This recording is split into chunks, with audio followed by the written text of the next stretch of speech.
Hello, ladies and gentlemen. It's been a long while. Yep, it's been a long. Well, anyways, we're here to actually talk about Spider Man and what Sony is doing with Spider Man, video game wise. Is it a good idea for them to actually have him and be very selfish and keep him to themselves, or actually allow him to be in many other places? The good news beforehand is that they did actually allow him to be in different places. The bad news is now they actually do have him and they're actually keeping him for themselves. So, anyways, let's talk. Let's look at the first outing, which I have right here is Marvel Spider-Man. It's kind of crazy that reading under description it says that yeah they're just only using the logo Marvel. We don't really have any affiliation with them, and because it's Marvel Studios, not Marvel. Usually that Marvel sticker was there for the 2000s to actually say it's a Marvel movie, but yeah, as soon as 2008 came around, Marvel Studios means that it means business. It is Marvel. While the other ones is that it's Marvel property, but it's not made by Marvel. So same diff here. Now I already saw the gameplay of Spider-Man from beginning to end. I didn't see the DLC. I have the DLC, sadly. Have gymnastic stuff to actually finally get it to be like, yeah, I have an account. I made an account on a PlayStation 3 some months ago. Why can't we share this account just like how the Xbox is sharing the account with the Xbox 360? I don't understand. But anyways, the story actually is pretty good how they actually turned Dr. Octavius from mentor into the most evil bad guy. And oh my goodness, the first time ever we actually had to deal with somewhat of a Sinister Six. My goodness, whoa, that was very, very difficult. Scorpion and Shocker, not that bad. Oh, Electro, not that bad. Scorpion and Rhino, horrible. Very horrible. It was very bad, and there's just comes into one hiccup that I talked about on Facebook, which is a little stuff that they actually have done to where it's like it's an annoyance. Stop. I'm trying to be Spider-Man. Let me be Spider-Man. Which is Spider-Man makes sure that he swings around so he doesn't become an easy target. Am I right? That's what I was doing. Every single time I did that, eventually it came to the point of being like, you're leaving the mission. You're leaving the mission. Are you sure you want to leave the mission? And it's like, I'm just trying to swing around, not to get hit by Scorpion, not to actually be a sitting duck so Rhino can hit me. I don't understand why you're asking me that question. I'm being Spider Man. Let me do that. Yeah, and then it came to the point of where I accidentally clicked, yeah, leave mission because they kept on hassling me. And I'm like, I'm just trying to swing around, not to get hurt, trying to figure out how exactly can I defeat them. I defeated Scorpion, but Rhino was pretty difficult in the second round, of course. So yeah, that whole leave mission part, that was the worst part of it all, where it's like, is this Legend of Zelda or is this Spider-Man? The other part that happened was the fact of I got ganged up into one corner. I couldn't web out of there. I was completely stuck. And here's the fat bastard. Sorry to be a jerk, but yeah, the fat bastard or a couple of people with apparently the batons that are electric can't get broken by six kicks. They're apparently made by vibranium or adamantium or something. It's like, yeah, I'm pretty sure those batons eventually have to break. It's not like they're a shield. They should have easily got broken after six kicks because they kept on using those as blocking. They should have got broken at one point where it's like, oh, that sucks for you. Maybe you shouldn't use those as blocking tools. So yeah, I got knocked out a few times by that freaking glitch, which Amazing Spider-Man and Amazing Spider-Man 2, even though they had issues of, oh my gosh, I'm webbing in the sky, or the hero menace system has gotten to the point of where it's like, good lord, you want me just to fail, don't you? But at least they did have the part of where you're able to see a space you want to go to and you go to that space and you're now safe from getting beaten the frick up so you can actually recover and figure out a new strategy. Instead, no, I just get beaten up in a corner. I'm down. I'm knocked out. No way, shape, or form I could actually. And people will be like, oh, press the dodge button. That doesn't work either. They have me ganged up. It's 5 people in one corner with me. There is no way how to actually get out of the way and try and use the zip or even L2 R2. I got stuck. I'm stuck. I was completely stuck. And that happened like at least 3 to 5 times. Now, I guess the controller itself, I always was used to the Xbox controller. Even then, that kind of has issues on its own too. But I can say at least it was a little bit decent. I can't really actually knock it. The PlayStation one, however, it is pretty decent. But sometimes when I want to actually web, it's just the fact that there is just some mixed up controls where I don't know if I can actually fix those to make it work. But yeah, there's just some options. And plus, I wanted to use L2 to swing and R2 to swing as well. Both of them to swing. Instead, it's more like, no, you just use R2 to actually shoot a web and swing. What? I wanted to. But anyways, with all that said, sorry, spider system.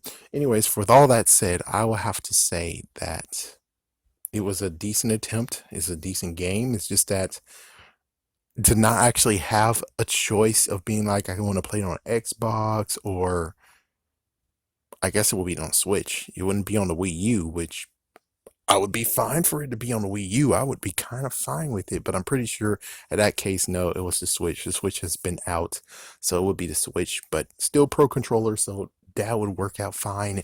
And it gives me another reason why I actually get the Switch instead of saving my money and looking and looking and continue to look for months on end to find an actual Spider-Man custom console or limited edition Spider-Man console.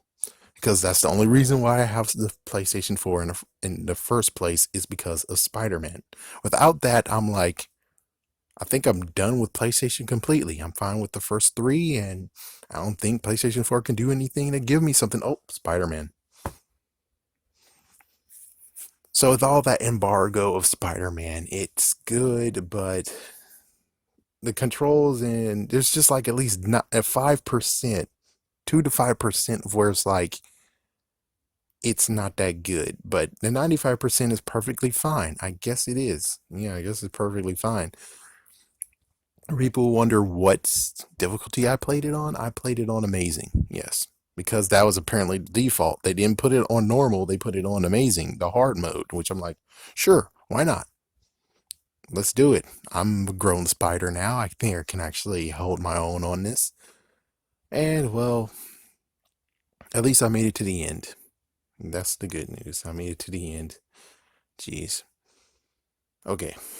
So, about the selfishness to keep it to themselves. So Spider-Man's a big superhero, of course. We all know that. It's not fair that in the Avenger game, which looks pretty damn good, I was like, could they actually, because the Avengers Tower is in the Spider-Man game, so could they actually link this game to Marvel's Spider-Man? Could they actually link that Peter Parker into all this, which basically makes it tops? Sadly, no, they can't, because the Taskmaster we saw there is not the one we saw in Spider-Man. And apparently, Spider-Man, when it comes to this Avengers game, he will just be exclusive on PlayStation, which means another reason why to get this console, which I do have it, but I'm just saying Spider-Man is the reason why I'm getting this console. I have this console. Spider-Man. That's it. As for the idea of many others would like to play the Spider-Man game or Spider-Man have a more prominent role, no, he just gets to have a side story. That's it, a side story. Okay, I mean, how... Uh, okay, let me try to figure this out. So, it makes sense that they're going to keep Spider-Man to themselves because they get more money that way. Yes, but you have the Spider-Man games themselves. You're bringing out a new DLC with Miles Morales for the PlayStation 5, basically buying the game we have now for PlayStation 4, but buy it again for this DLC of Miles Morales. So you're getting money yet again. I don't think it's going to be on PlayStation 4, but if it is, thank goodness. If not, well, another reason why to buy the PlayStation 5. So you're going to make people buy that game yet again. And you're going to say, oh, even more money with this Avengers thing? It's like, I'm pretty sure you're going to get enough money for the Avengers when you can actually. It's like, you understand what I'm trying to say? It's the fact of they're not making Marvel Spider-Man 2 anytime soon. They could easily just allow it to be a drought. Of course, they could do a remaster, but it's like you get a remaster, even though no one really, there will be a lack few of playing it, but you brought the DLC out. So I'm like, everyone who likes Spider-Man is going to buy that freaking damn game. So why exactly do you need to have even extra money for the Marvels game? It's like if they have a PlayStation 4, then they'll buy it for PlayStation 4. Other than that, it's like, why does it really matter when it comes to this? But yet they made it matter, and it's like, no, no, no. We need to make sure that Spider-Man is on only on our console only. I'm like, yeah, but you're now screwing over the character, which he could actually have a more filling story. But okay, you did this. For some reason, you did this. I don't understand why, but you did this. So the embargo when it comes to Spider-Man, video game wise, how is it going to play out?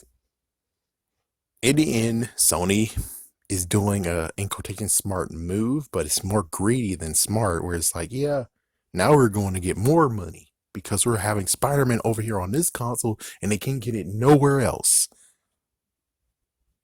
And you can't just do that for every console and just make them pay you. Why? I'm just saying, just your console alone, but you could actually make it a pass for everyone else, like a special DLC. But a DLC is going to give to everyone, and they have to pay you. And it doesn't matter any console they have. It's like, yes, they buy the PlayStation 4. That's awesome. That's tops. That's great. But everyone else, at least you'll get a little sliver of it. And you tell a little sliver is not worth it.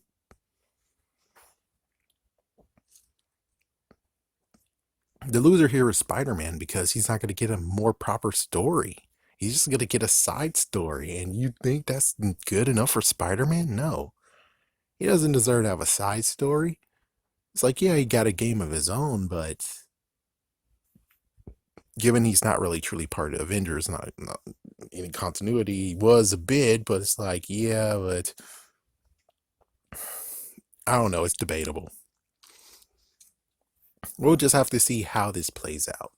Now, if they make a different version of Spider-Man, okay. But if they use the same one from the video game, that's pretty like, It's like you could have done the best thing, and who knows, maybe this is their play, where it's like, yeah, you're playing Marvel Spider-Man, but it's Avengers edition or Avengers cutscene or whatever.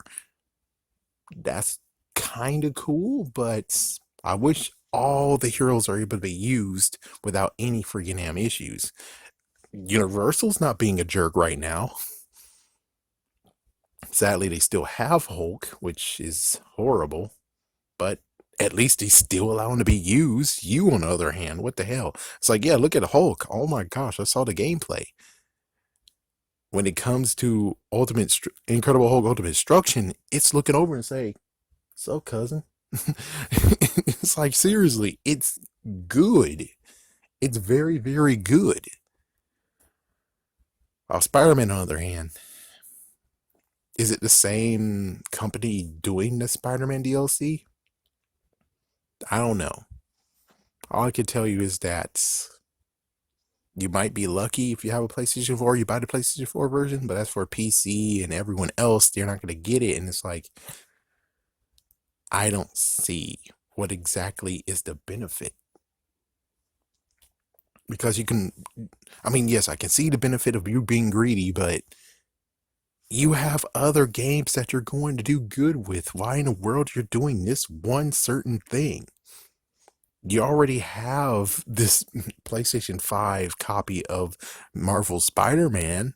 I don't see why in the world you want to do more and just be like, oh yeah, but this one. It's like, yeah, but everyone else is not going to see this.